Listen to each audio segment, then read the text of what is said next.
दोस्तों 106 साला जापानी डॉक्टर अपनी लंबी जिंदगी का राज 6 बातों को बताते हैं। उनका कहना है कि अगर आप में से कोई इंसान मेरी तरह लंबी जिंदगी जीना चाहता है तो इन 6 बातों पर अमल करे। वो एक अच्छी और सेहतमंद और लंबी जिंदगी गुजार पाएगा। और वो 6 बातें कौन सी हैं? सबसे पहली बात है कि आप कभी भी जल्दी रिटायरमेंट मत लें।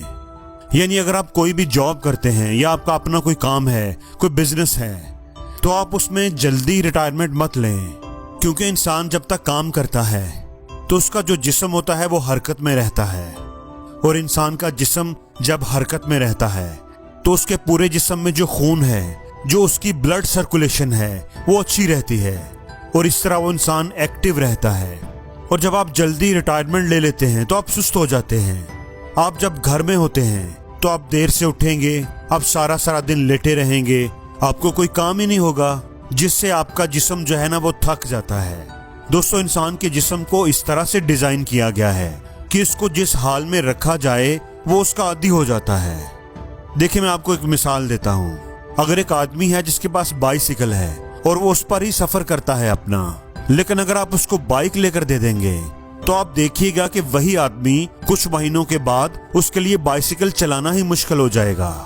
इसलिए अगर आप चाहते हैं कि आप लंबी जिंदगी जिएं तो आप जल्दी रिटायरमेंट कभी ना लें, बल्कि आप काम करते रहें। अपने आप को किसी भी तरह की फिजिकल एक्टिविटी में अपने आप को मसरूफ रखें। दूसरी बात जो जापानी डॉक्टर ने बताई वो ये कि मैं पूरे दिन में सिर्फ 2 मर्तबा खाना खाता हूँ। एक सुबह खाना खाता हूँ और दूसरा शाम को कोई हल्का फुल्का खाना खा लेता हूँ।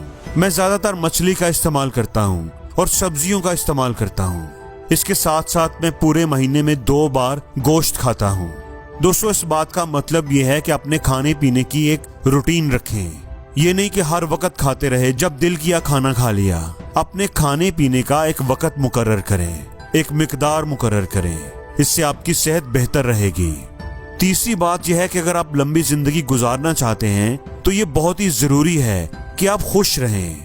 आप वो तमाम काम करें जो आपको खुशी देते हैं। क्योंकि याद रखिएगा जो इंसान है ना, इंसान नहीं थकता, इंसान का जिस्म नहीं थकता, इंसान का जहन थकता है।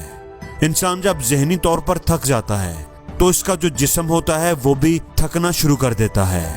लेकिन अगर इंसान जहनी तौर पर खुश है तो वो अपनी थकावट को भी भूल जाता है, उसे थकावट का एहसास नहीं रहता। जैसे मैं आपको एक मिसाल देता हूँ। अगर आपके घर में किसी भाई किसी बहन की शादी है तो आप सारा दिन काम करते रहेंगे तो फिर भी आप खुश रहेंगे। आपको शादी की खुशी में उस थकावट का एहसास ही नहीं होगा।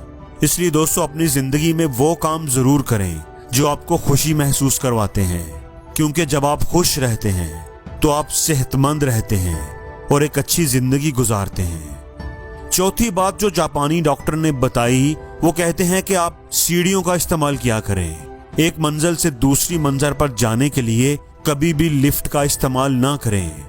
हमेशा सीढ़ियों के जरिए जाएं। और आप सीढ़ियां चढ़ते वक्त एक एक करके सीढ़ी ना चढ़ें, बल्कि एक स्टेप में 2-2 सीढ़ियां चढ़ें। यानी आप तेजी से सीढ़ियों पर चढ़ने की कोशिश करें। इसके साथ साथ आप रोजाना वॉक करें, एक्सरसाइज करें, अपने जिस्म को हरकत में रखने की कोशिश करें। और 5वीं बात जो उन्होंने बताई वो ये कि आप अपनी जो मटेरियल चीजें हैं, जैसे आपके पास अगर कोई महंगा घर है, आपके पास महंगी गाड़ी है, आपके पास महंगा मोबाइल है, आप इस बात की फिक्र ना करते रहें कि ये अगर मुझसे छिन गया तो क्या होगा, अगर चोरी हो गया तो क्या होगा, अगर कुछ ऐसा हो गया कि ये चीजें मेरे पास ना रहीं तो मेरा क्या बनेगा।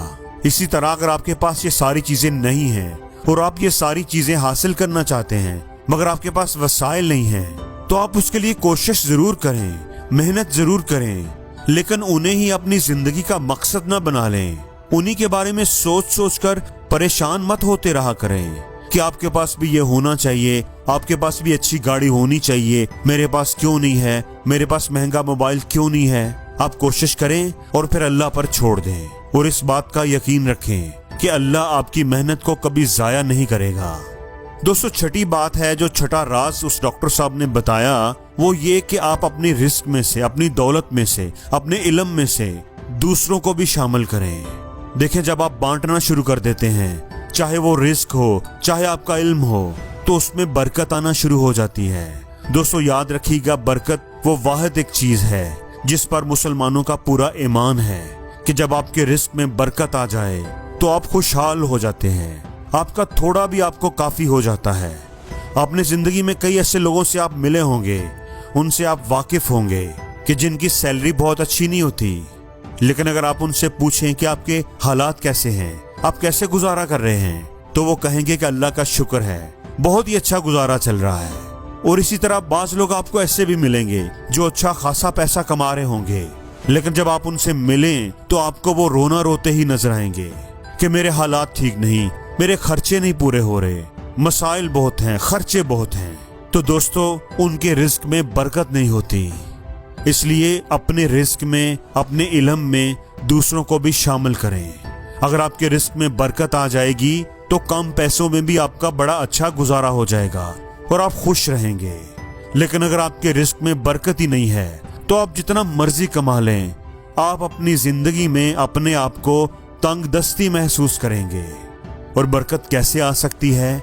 आप अपनी चीजों में दूसरों को शामिल करें। जब आप अपनी चीजों में दूसरों को शामिल करते हैं तो वो जो चीजें होती हैं वो मल्टीप्लाई होना शुरू हो जाती हैं।